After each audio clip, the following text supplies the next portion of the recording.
Hello बच्चों, good morning. कैसे हो बच्चों? उम्मीद कर रहे हैं बच्चों आप लोग अच्छे होंगे और घर पर अपने स्टडी को शुरू कर चुके होंगे। तो बच्चों आज फिर से हम इकोनॉमिक्स को पढ़ेंगे। आज इकोनॉमिक्स के अंतर्गत क्या पढ़ेंगे? आज इकोनॉमिक्स के अंतर्गत पढ़ेंगे सब्जेक्ट मैटर ऑफ इकोनॉमिक्स। लेकिन ये किसके बेस के आधार पर होगा? ये इकोनॉमिक एक्टिविटी के बेस के आधार पर होगा। तो वैसे बच्चों जो हमारी वीडियो से पहली बार जुड़ रहे हैं, वैसे बच्चों से रिक्वेस्ट है हमारे पिछले वीडियो को जरूर देखिए और पसंद आए बच्चों तो लाइक एंड सब्सक्राइब करना ना भूलें। तो अब हम लोग स्टडी करते हैं क्या? तो आज हम लोग पढ़ेंगे subject matter of economics on the basis of economic activity. अगर इकोनॉमिक एक्टिविटी के बेस पर सब्जेक्ट मैटर को देखा जाए तो इसे 5 कैटेगरी में डिवाइड कर दिया गया है। बच्चों पहला कैटेगरी है आपका कंजम्पशन, सेकेंड है आपका प्रोडक्शन, थर्ड है आपका एक्सचेंज, फोर्थ है आपका डिस्ट्रीब्यूशन और फिफ्थ है आपका पब्लिक फाइनेंस। तो आपके मन में ये बातें आ रही होगी, सर कंजम्पशन किसे कहा जाता है, प्रोडक्शन किसे कहा जाता है, पब्लिक फाइनेंस या एक्सचेंज या डिस्ट्रीब्यूशन किसे कहा जाता है? समझने का काम कीजिएगा बच्चों। सबसे पहला है कंजम्पशन। कंजम्पशन को समझिएगा। कहता है अगर किसी गुड्स और सर्विसेज में यूटिलिटी है जो किसी व्यक्ति की इच्छा को पूरा करता है तो उसे हम लोग क्या कहते हैं? कंजम्पशन कहते हैं। गुड्स और सर्विसेज में किसी प्रकार की कोई भी यूटिलिटी जो किसी व्यक्ति की इच्छा को पूरा कर देता है उसे हम लोग कहते हैं कंजम्पशन। और कंजम्पशन जैसे जैसे आप किसी गुड्स और सर्विसेज को यूज करोगे उसकी मिलने वाली जो यूटिलिटी होती है उसमें से धीरे धीरे क्या होने लगती है? खत्म होने लगती है।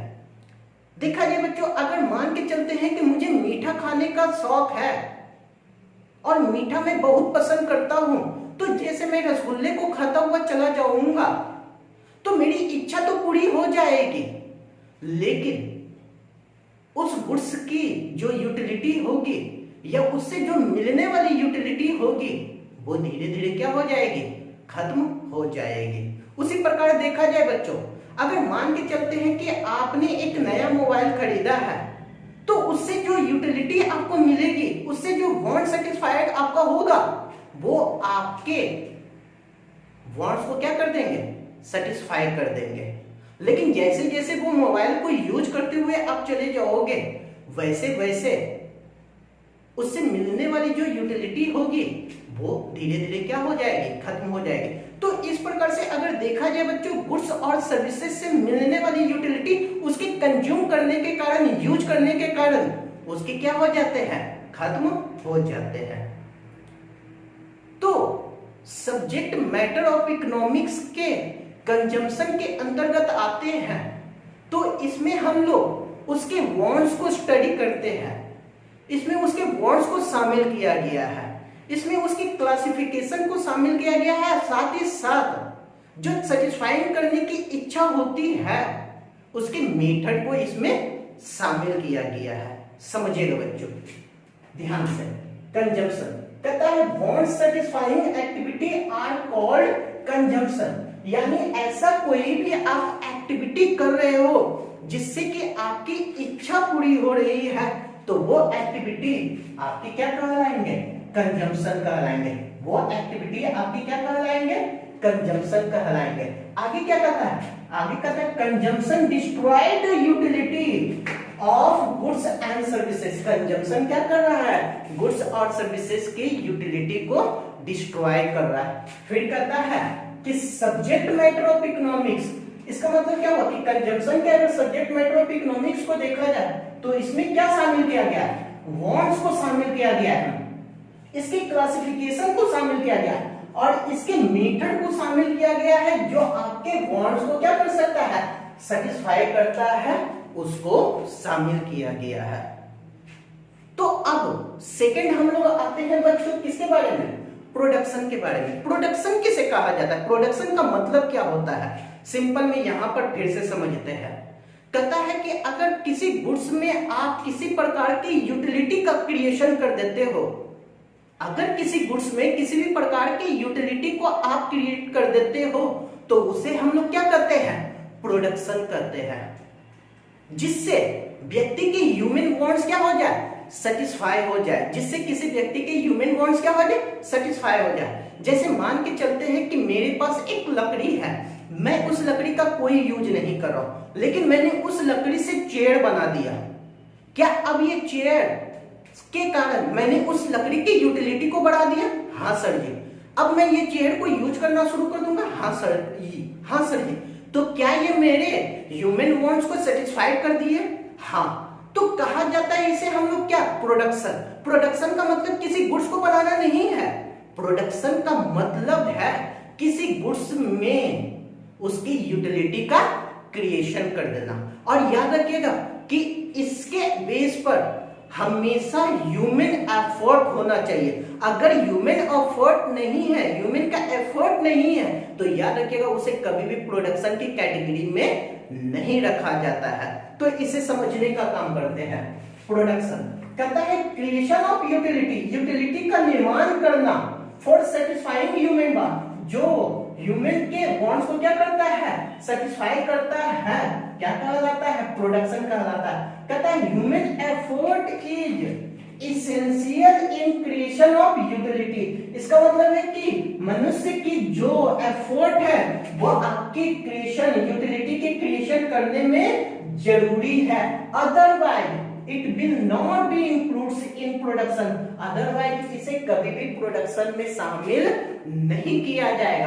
आगे कहता है सच activity become the part of subject matter of economics, यानी इसी के अंतर्गत जो ये एक्टिविटी आपने किया, यानी कि जब लकड़ी से मैं कुर्सी बना रहा हूं, चेयर बना रहा हूं, तो इसके बीच में जितने भी मैंने एक्टिविटी की है वो सारे के सारे activity subject matter of economic activity के किसमें शामिल किए जाएंगे, आपके प्रोडक्शन में शामिल किए जाएंगे। अब थर्ड आता है बच्चों आपकी क्या, एक्सचेंज। एक्सचेंज का सिंपल सा मतलब होता है कि जब आप किसी गुड्स की अदला बदली करते हो तो उसे हम लोग क्या कहते हैं, एक्सचेंज करते हैं। जब किसी गुड्स की अदला बदली हम लोग करते हैं उसे हम लोग क्या कहते हैं, एक्सचेंज। सिंपल सा, जब किसी गुड्स को सेल और परचेज करने का काम करते हो, या परचेज और सेल करने का काम करते हो, या उसकी वैल्यू को कैलकुलेट करने का काम करते हो, उसके प्राइस को कैलकुलेट करने का काम करते हो, तो ये हमारे क्या कहलाते हुए चले जाते हैं, ये हमारे कहलाते हैं एक्सचेंज। समझिएगा क्या कहता है, कहता है water of goods is called exchange, यानी गुड्स की अदला बदली ही हमारे क्या कहलाते हैं, एक्सचेंज कहलाते हैं। एक्सचेंज के अंतर्गत किसे शामिल किया गया है, एक्सचेंज के अंतर्गत यानी सब्जेक्ट मैटर ऑफ एक्सचेंज में देखा जाए तो किसे शामिल किया गया है, कहता है एक्सचेंज मैकेनिज्म को शामिल किया गया। एक्सचेंज मैकेनिज्म का मतलब क्या होता है, एक्सचेंज मैकेनिज्म का मतलब होता है कि जो आपके मार्केट है, यानी मार्केट में आप किसी गुड्स को किस प्रकार से बेचते हो, खरीदते हो, उसका प्राइस का किस प्रकार से आप ट्रांजैक्शन करते हो, वही आपके क्या कहला रहे हैं, एक्सचेंज कहला रहे हैं। इसलिए कहता है कि एक्सचेंज मैकेनिज्म, इसका मतलब क्या, मार्केट हो गए, मनी हो गए, बैंकिंग हो गए, एक्सेट्रा हो गए, become the subject matter of economics. इसका मतलब क्या हुआ कि अगर सब्जेक्ट मैटर ऑफ इकोनॉमिक्स के अंतर्गत देखा जाए तो एक्सचेंज मैकेनिज्म को इसमें शामिल किया गया। नेक्स्ट अगर आते हैं तो वो आता है डिस्ट्रीब्यूशन। डिस्ट्रीब्यूशन का मतलब क्या होता है, समझिए, कहता है कि जब आप कोई प्रोडक्ट बनाते हो तो प्रोडक्ट बनाने के लिए जो हम फैक्टर यूज करते हैं, जिसे हम लोग कहते हैं factor of production, factor of production. तो जो हम फैक्टर यूज करते हैं जिससे हम किसी गुड्स का निर्माण कर सके, जैसे वो फैक्टर क्या क्या होते हैं, वो फैक्टर हमारे होते हैं लैंड, वो फैक्टर हमारे क्या होते हैं, लेबर, वो फैक्टर हमारे क्या होते हैं, लैंड, लेबर, कैपिटल, वो फैक्टर हमारे क्या होते हैं, वो फैक्टर हमारे होते हैं इंटरपेन्योर। ये जितने भी फैक्टर हैं हमें किसी गुड्स को बनाने में क्या किए जाते हैं, यूज किए जाते हैं, समझिएगा। तो लैंड पर हम लोग क्या देते हैं, लैंड को हम लोग क्या देते हैं, लैंड को हम लोग देते हैं रेंट। उसी प्रकार लेबर को हम लोग क्या देते हैं, वेजेज या सैलरी देते हैं। कैपिटल पर हम लोग क्या देते हैं, उस पर हम लोग इंटरेस्ट देते हैं। और उसी प्रकार एंटरप्रेन्योर को हम लोग क्या देते हैं, इससे हम लोग प्रॉफिट देते हैं।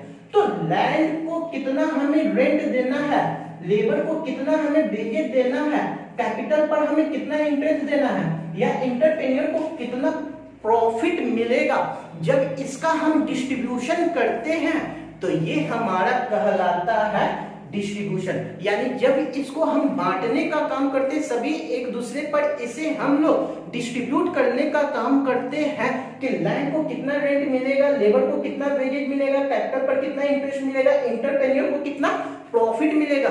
जब ये हम लोग बांटने का काम करते हैं तो ये हमारे क्या कहलाते हैं, ये हमारे डिस्ट्रीब्यूशन कहलाते हैं। समझिएगा बच्चों क्या कहता है, कहता है production is the result of collective contribution of various factor of production. यानी जो हमारे प्रोडक्शन है वो किस प्रकार से बनते हैं, उसका रिजल्ट किस प्रकार से बन के आता है, तो वेरियस फैक्टर ऑफ प्रोडक्शन मिलकर हमारे प्रोडक्शन का क्या करते हैं, निर्माण करते हैं। Hence the distribution of reward to various factor, the distribution of reward to various factor, यानी ये जितने भी फैक्टर हैं इसका किस प्रकार से आप डिस्ट्रीब्यूशन कर रहे हो, इसका किस प्रकार से आप इस पर रिवॉर्ड दे रहे हो, वही हमारे क्या कहला रहे हैं, डिस्ट्रीब्यूशन कहला रहे हैं। Comes under the subject matter of economics, यानी सब्जेक्ट मैटर ऑफ इकोनॉमिक्स में इनको शामिल किया गया है, किसके अंतर्गत,